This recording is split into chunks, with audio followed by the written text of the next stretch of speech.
All right, I'm just going to count it down. Oh, you want me to do the intro now? Yeah, if you can. So right now you want me to do the intro.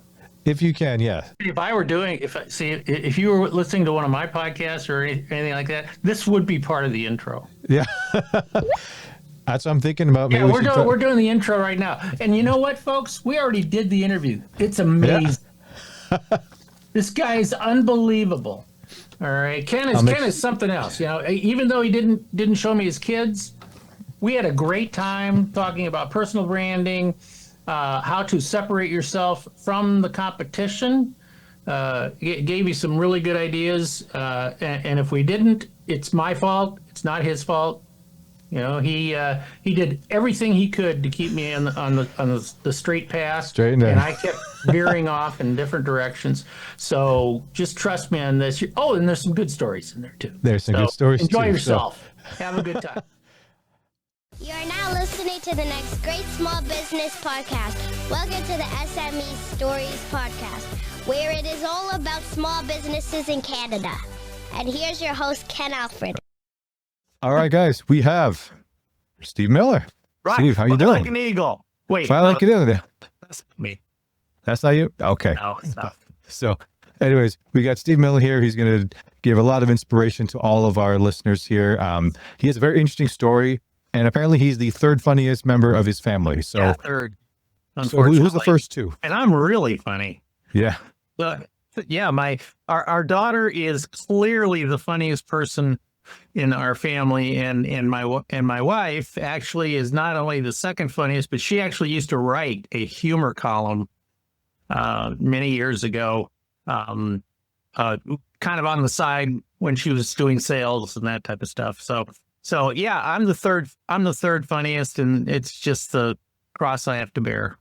All right. So, okay. Well, we'll get started there, Steve. And so what can you tell us? What's your story? Well, let's start with this.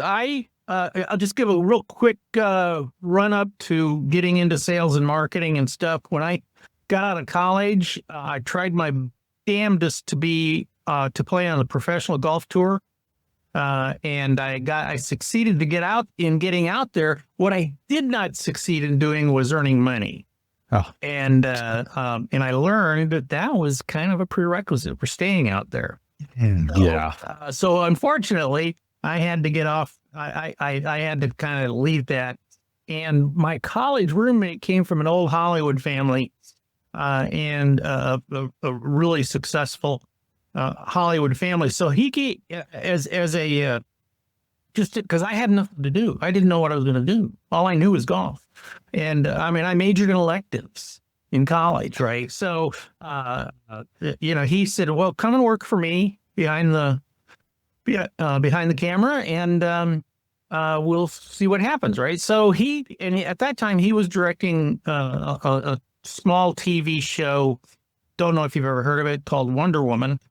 Really? Yeah, everybody knows it. So yeah. Yeah, so I'm working behind the camera with him, and he got me involved in a lot of different things, including some stunt work while I was there. But he and I, he was kind of an entrepreneur type of guy, and so he convinced me to go with him to swap meets, flea markets, that he would contact companies who had inventory of stuff they couldn't sell. And then we would go on weekends to swap meets and sell this stuff, right? And so that was my introduction into selling. And from that, I got offered a job from a Japanese toy company, and to be their national salesperson. And ultimately, I worked my way up to where I started to learn about marketing. And so ultimately I got very, very good at marketing and sales. And then one day at a trade show in New York City, I had a guy from a small company called Apple come up to me. Yeah, I mean, our company was little. Startup, right? Our company was little, and we had this little booth at the trade show and stuff. And down the aisle from us was this massive, Apple booth, right? And the guy comes up to me on the last day of the show, and he says, I'm the national director for exhibits for Apple. He says, and you guys are kicking our ass. Wow. And he said, so I would like to hire you to come and teach us how you did this. So it was a trade show related assignment, but he flew me. I was living down in Southern California, and they flew me up to Palo Alto in that area, and I got started working with them, and then they started to introduce me around to some different companies. There was a company called Aldous Computer, who ultimately became Adobe, and some other companies like that. And so just by this kind of accidental journey, all of a sudden one day I wake up and I'm making more money on weekends than I am during the week. And so that was the birth of a consultant, speaker, and ultimately author. That was almost 40 years ago. And I got into professional speaking. I got into, I published my very first book was How to Get the Most Out of Trade Shows. So it was, but it was tremendously big. It was for business books, it was a huge seller. But after a few years, I kind of got tired of just the trade show thing. So and marketing is marketing, right? So I started to translate and transfer my trade show experience and success into just general marketing for small, and primarily I was looking for small businesses, but but I was able to get in, like I say, with Apple and Adobe, and then I ultimately got in with some other bigger companies that I worked on the Swiffer Wetjet launch. Oh, wow. For Procter and Gamble. When it first came out? In 2001 was when it came out. Literally, we got that. Literally, 9/11 was the launch date. You know what? Here's a piece of trivia for you. 9/11 was the launch date of the Swiffer Wetjet, and so it was, a real confusing situation. Yeah. But anyway, we ultimately were able to, be successful and stuff. But I really, really preferred working with small companies. Yeah, less red tape, I assume, right? Like you can deal with the decision makers right there versus. Well, and you're also making a difference. It's Yeah. like okay, so I was working with Procter and Gamble. I worked with Coca-Cola. How much sugar water can I sell? Seriously. These guys are enormously successful, right? And they're happy to pay me. I made dents, in their world and that type of stuff. But I wanted to make a difference in people's worlds. And so I started to get more into talking to companies that were smaller, small businesses. I ended up doing a lot of work in the manufacturing world, and for small companies who were manufacturing company, and I just love doing that, because when I make a difference for them, I could, if somebody's a $10 million company or not, maybe not even that big, but if say a $10 million company, okay, if I add $1 million to their bottom line, that's significant.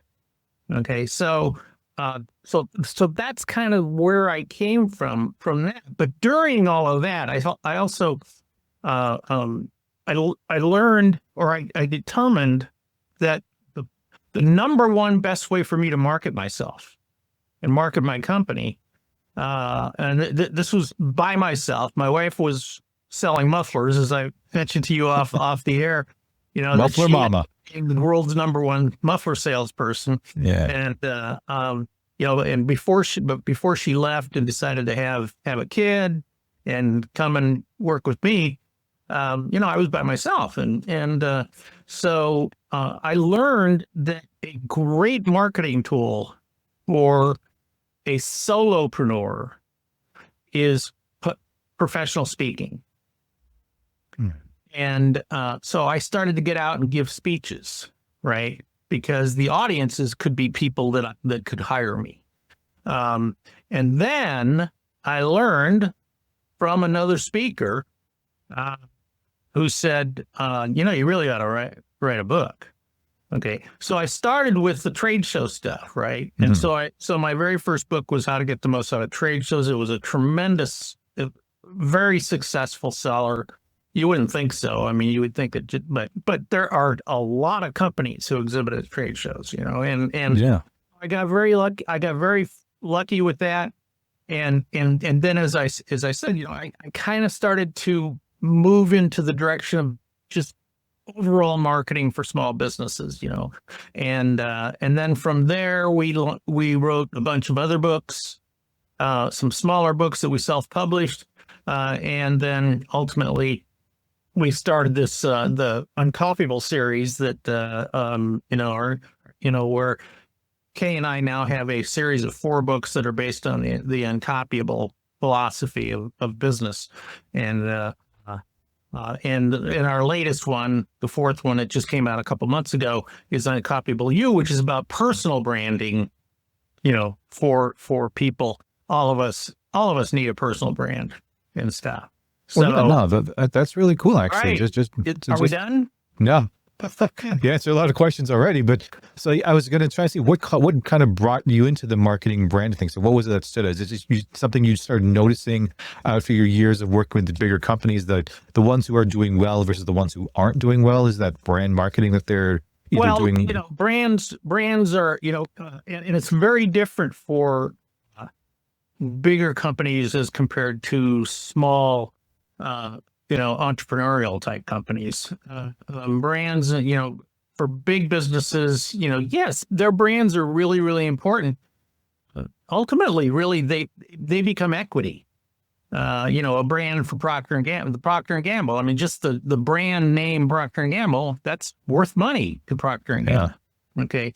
And, IBM and Boeing and Coca-Cola and all these others, those are, they're the type of branding that they do is a different animal, because they get a lot more, they focus a lot more on brand awareness, than branding ROI. They don't really think of brand as a tool to make money with. They see it as an awareness. But small companies and entrepreneurs, solo entrepreneurs, for them, their brand can make or break their future.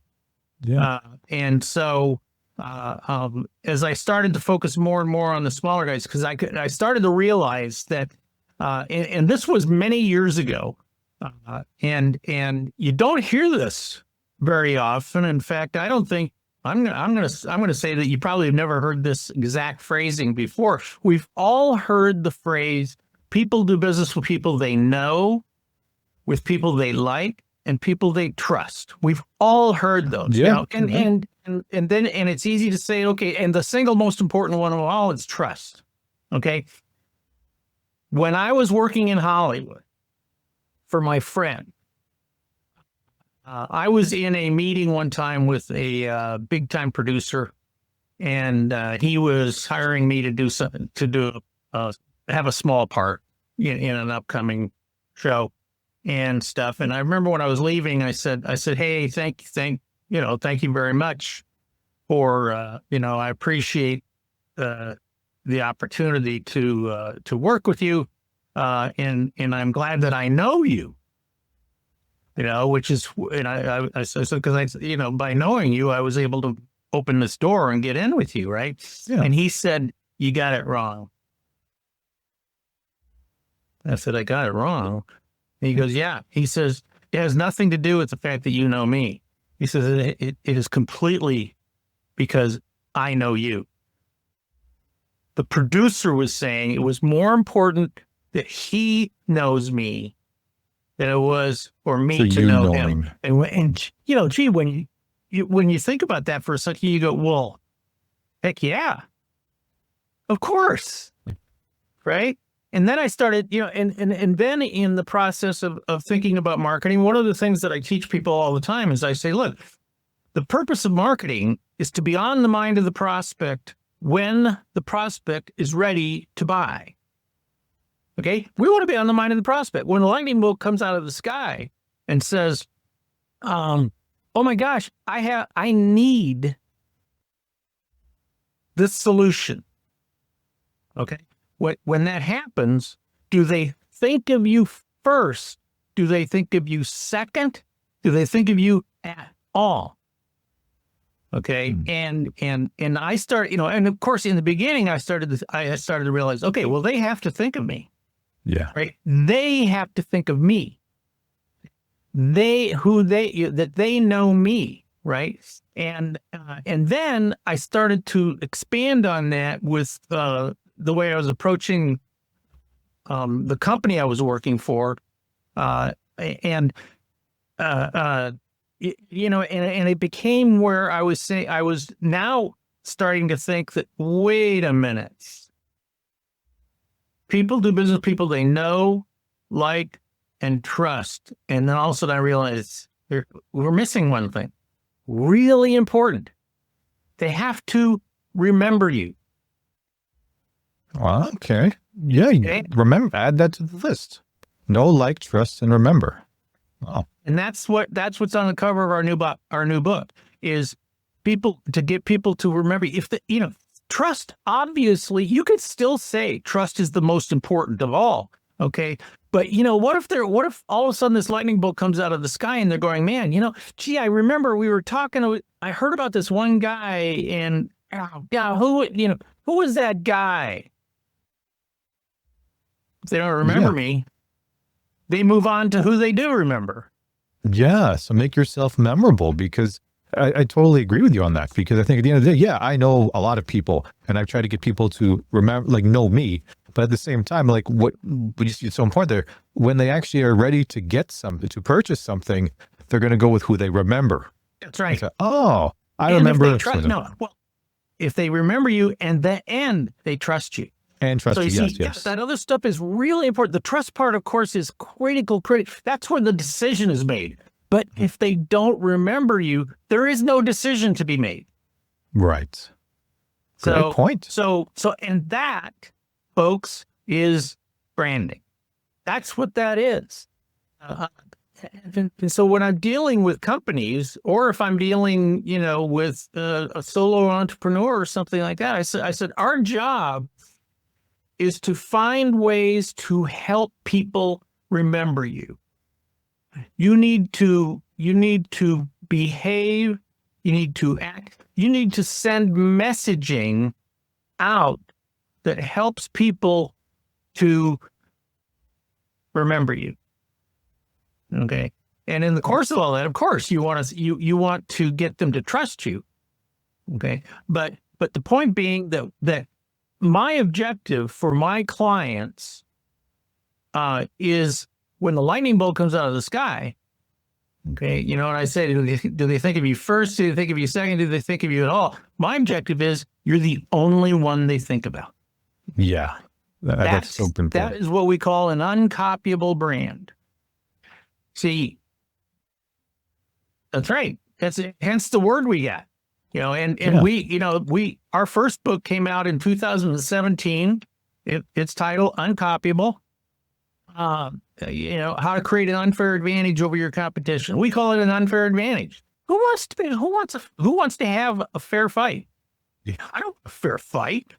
You know, when it comes to making money and succeed, yeah, you probably want to be like, you know, you want to get ahead. That's right. I want them to pick me and just say, you know, I'm not even interested in thinking about anybody else. Yeah.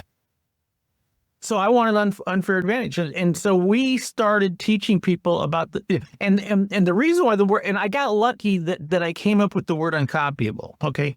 That I was able to realize, holy cow, that's the word. See, because here's the thing.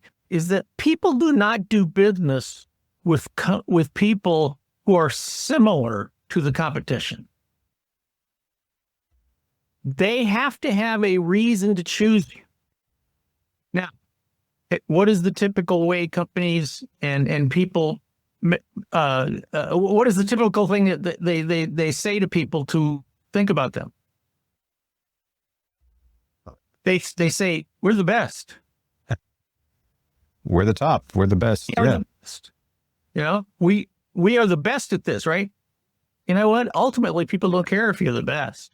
Because in today's world, especially, the way technology is today, products are all commodities. Products, for the most part, 20 years ago, maybe 30 years ago, you could name me a car that had inferior quality. Oh, yeah. You cannot name me a car today that has inferior quality. It's hard because they're almost very similar nowadays. They have to be. Yeah.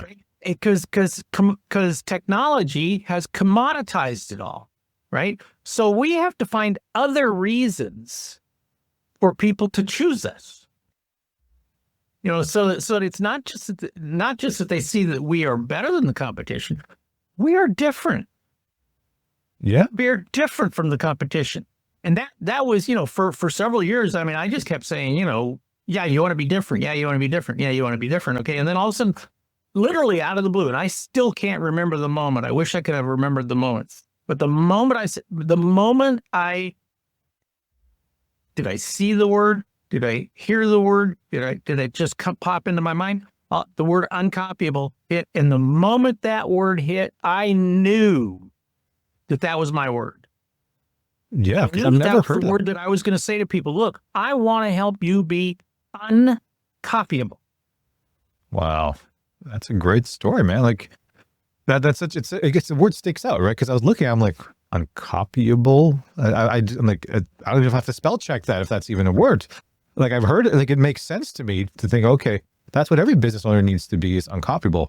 But it's hard, right? Especially if you think of some of those businesses where they're saying like, oh, we'll get you to do your own their Amazon fulfillment by Amazon order, like those web e-commerce kind of places where they could say, we'll put your thing there.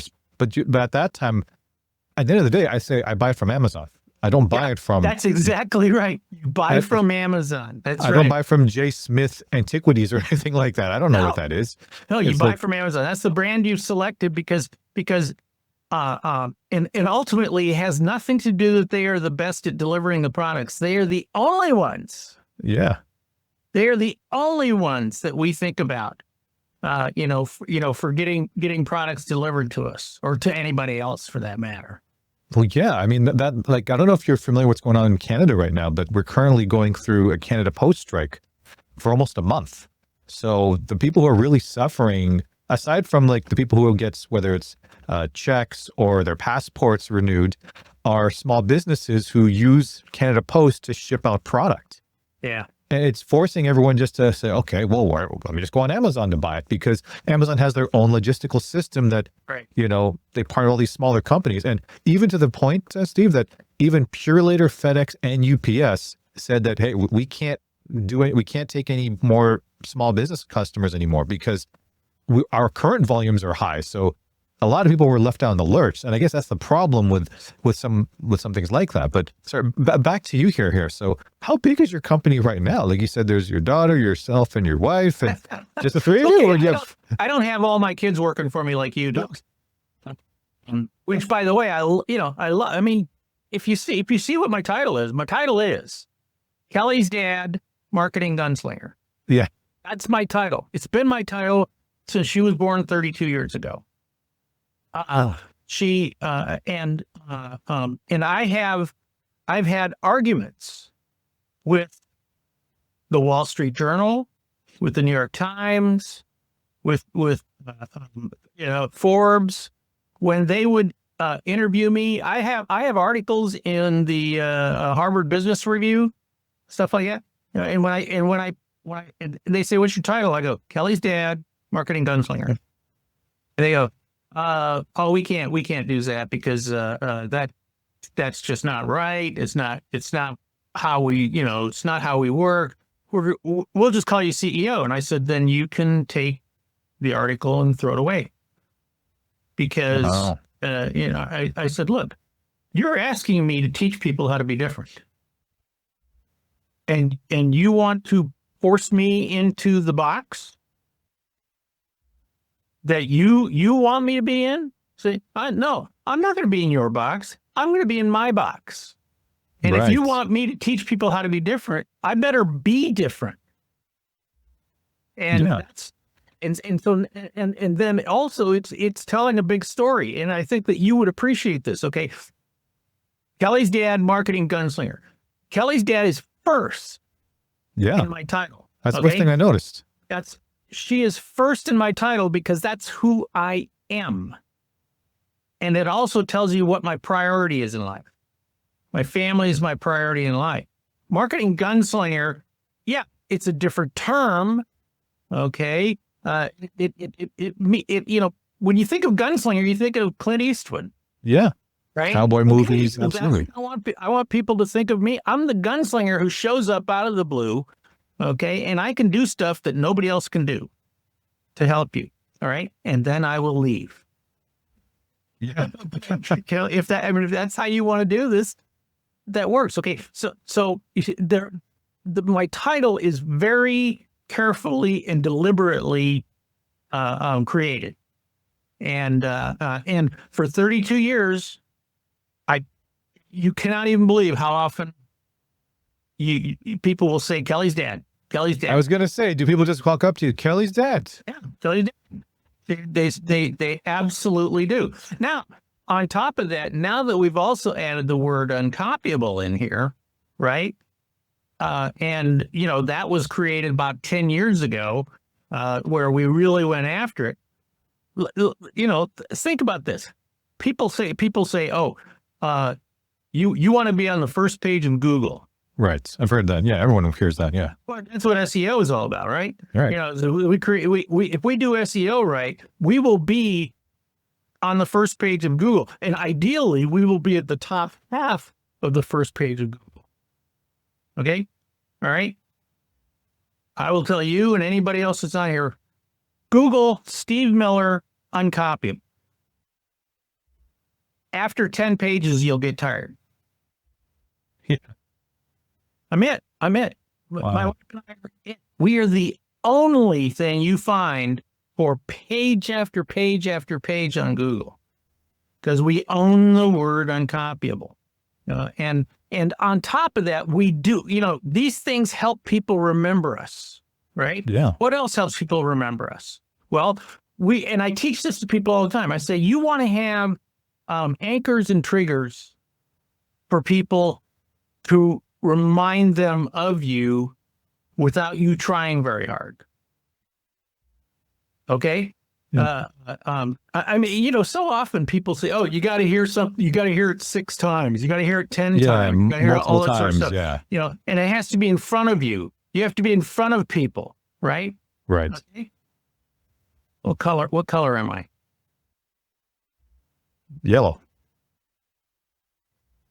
If I'm looking at you right now. What color do you see in the picture in my? Yeah, I see yellow and orange. That's orange. Yeah, orange. All right. So I know this looks, I think from your perspective and the lighting looks yellow. Yes. Orange. I got an orange moose up there. I like the moose. Yes. Moose is next to uncopyable. Moose is and probably Kelly's dad. Moose is the most remembered word in our vocabulary. Okay. And that's a different story, but I'm not going to talk about it. But orange. See, the thing about picking out, I was speaking at a conference in Dallas one time, and they had a convention for Mary Kay Cosmetics. Mary Kay. Okay. Right? Yeah, I've heard of Mary Kay. Yeah. What's her color? Pink. All right. I was speaking in one part of the hotel. They had a convention going in the other part of the hotel. I was curious, so I walked over there to see what was their convention like. I walked in. If I had been allergic to pink, I would have been thin in 5 seconds, right? because Blindsided. Yeah. pink is her color. Yes. Okay. And she's known for pink. And so I said, I'm going to pick the color. And when Kelly was little, when she was like 2 years old, I put some color swatches out on the floor and I said, Kelly, pick your favorite color. She picked orange. I waited a couple of weeks. I did it again, mixed them up. Kelly, pick your favorite color. She picked orange. And we have owned the color orange for 30 years now. And that's a really good idea, actually. We tell people, whenever you see the color orange, we want you to think of Steve or Kay Miller or Kelly Miller, okay, and the word uncopyable. And we also teach people that you use it as a trigger because where do you get new ideas? I'm kind of taking off on a different tangent here, but It's all right. see, most companies and most people study their world. They study their competition. They study their customers. They study industry, they go to their trade shows. They read their magazine. Okay. You know what that's called? The box that everybody keeps saying that you need to get out of. That's your box. Okay. And if all you do is stay in your box, you're missing out on a lot of stuff. You'll never come up with a new idea. Yeah. And that's where the concept of, we can just be better than the competition. That's where that comes in, because there are no new ideas inside your box. Yeah. The way you get ideas is you get out of your box, you go somewhere to a different box. And I can tell you the story about Caterpillar. I was consulting for Caterpillar. They were outside Chicago. And so we wanted to get into a innovation brainstorming type of how do we think of different ways to teach drivers and train people and maybe communicate with the marketplace or something like that. I put all the management into a bus. We drove into downtown Chicago, and I took them into the American Girl store. They were kicking and screaming going into that place. They were like kids having to go to the doctor or the pets going to the vet. They didn't want to do, but not their world. But I said, I want you to go in there and I want you to find out how does the American Girl create an experience for their customers? How do they communicate with their customers? What do they do in there that you wouldn't see anywhere else? It took me 4 hours to get them all out. I can see them just holding on to the chair while you're trying to pull them by their ankles. Just go inside, guys. I know. And, and then once they were in there and they started to walk around with the eyes of, this is a new box. Yeah. And that's what we teach. We teach that and that's why when we say the color orange represents Uncopyable and Steve Miller and stuff like that, when people see the color orange, we want them to not only think about us, but we want them to stop, look at where they are, and ask themselves, what box am I in? Is this a different box? Okay. What's going on in this box? Yeah. Right? That we can maybe steal and go use in our box and nobody else is using. Well, yeah. I mean, that's a really great story. Anyways, thanks again, Steve, for being on the show. It was a pleasure. Yeah, it was my pleasure. I appreciate it. Maybe we can reconnect sometime. Hey, do you need an error-free website? Do you need transcription that's accurate and on time? Would you like to remove noise from your video or audio recording? Do you need a spokesperson for your business? If so, we can help. At Northway Capital Group, we are happy to announce that we are now providing website testing services, audio transcriptions, and audio cleanup, as well as spokesperson services. We would love to help you on your next project. Contact us for more information at northwaycapitalgroup@gmail.com.